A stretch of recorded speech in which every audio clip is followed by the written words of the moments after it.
What is good, YouTube? Yu-Gi-Oh! Bender here, coming to you with another deck profile. This is my guy. Alright, so today we're doing a PK Fire deck profile.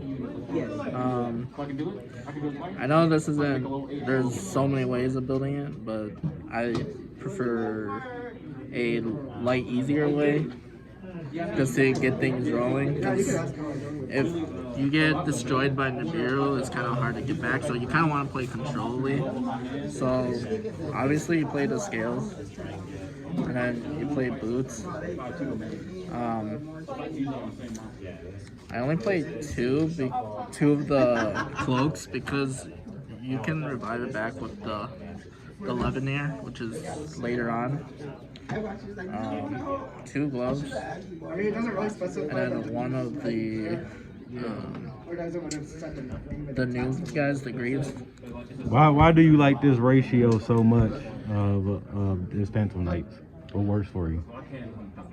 I like it more because the scales acts as a foolish, so basically if it works, you can foolish the cloaks just to search out anything else, or the boots, because you want these more, kind of more than these, because if you like, you want these more in the grave than anything else.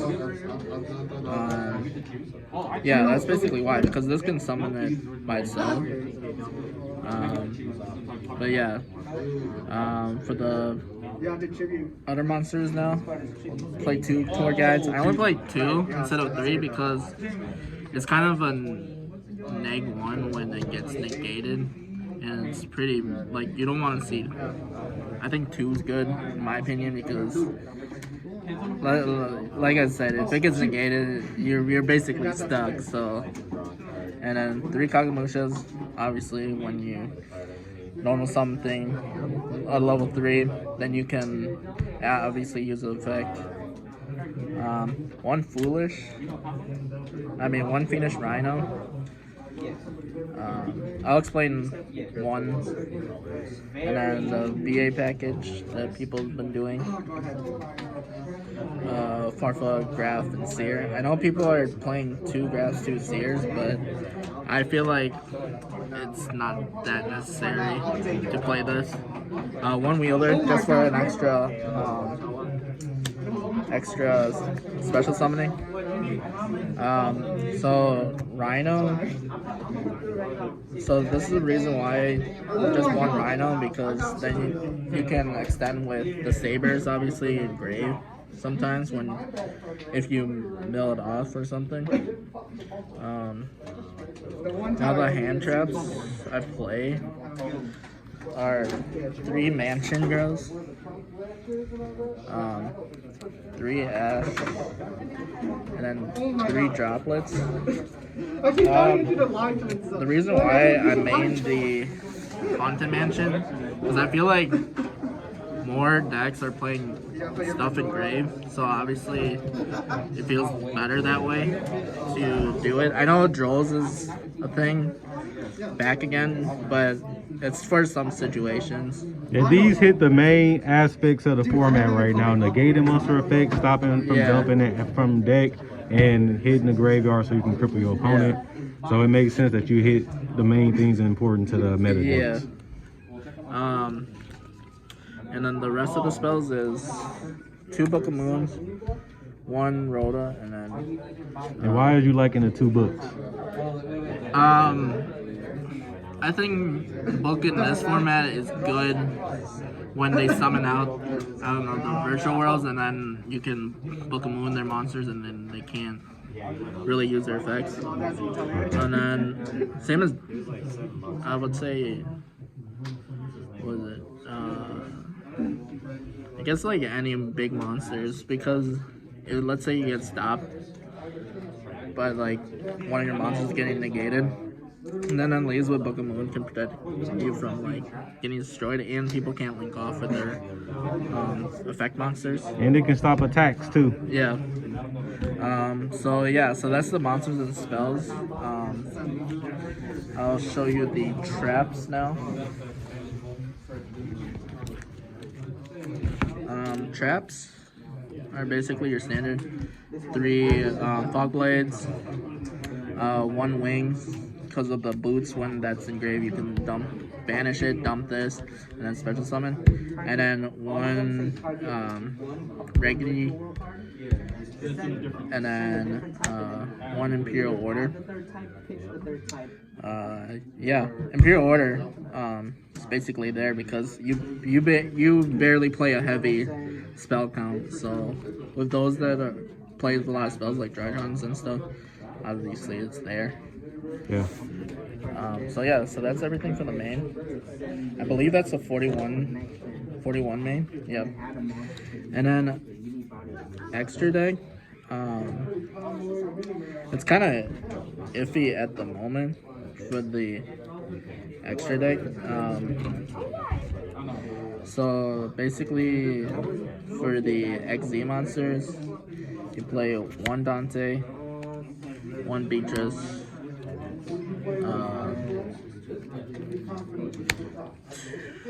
2 break swords. What is it?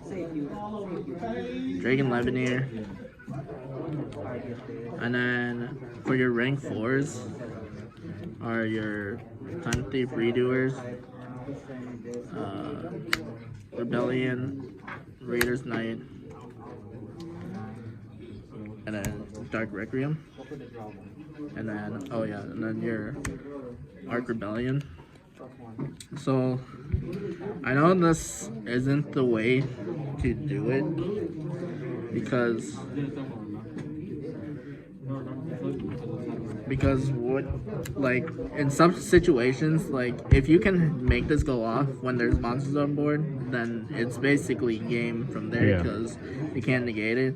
But if you're playing a situational, when you make the Raider's Knight and then you use him just to negate stuff, that's also pretty good. Yeah, he's basically good for negations. I mean, yeah, Raider's Knight, since I don't play was before playing the rank up, but then I realized that with this, if you can make it successfully, then it's just game from there. Yeah. So 1, 2, 3, 4, 5, 6, 7, 8, 9, 10 XZ monsters. And then for your Link monsters, 1 Cherubini. I know people are playing it 2, but I feel like with the combo, with the Seer and Draft combo, just to make Rusty, you just need 1, in my opinion. Oh, and then last XZ would be obviously Zeus, just to be there because it's easy to make him with any XZ monsters. Yeah. And then was that 11? And then your next one is Appaloosa, and then your Nightmare Unicorn. Yeah, those are the basic Link monsters that you could be using. Yeah, because I mean, IP. I know people like to play IP, but for me, these do the most against the meta. Yeah. This help you get your engine started. This Yeah. help you get your play started and get your fall blade Yeah. set. This helps control against certain decks, and this gets rid of everything. Yeah, IP's alright. I know people are playing IP, but when I play IP, I feel like it's wasting your materials. Yeah, these cards that he played has the most impact on the deck consistency and being able to control the board. While IP just allow you to make a decent monster or interruption. These are the ones you need the most. Yeah. Yep. So that's basically the deck. The deck profile. Final thoughts on how you playing the deck. How you liking it? It's good if you don't get Nibiru, I'll be honest. It still needs a lot of work, obviously. Yeah, because it's hard to come back when they nibble you when you use all your materials, because there's a lot of special summoning with this deck. So basically, when you have all your materials like perfectly going off, then you basically can make game. Like I said, if you can make your what is it? Your Arc Rebellion Dragon go off, then it's basically game with a full board. So yeah, that's basically it. That's all I gotta say. Thank you, Ryan. Yeah. We're glad to have you on the channel again, and good luck. Thank you.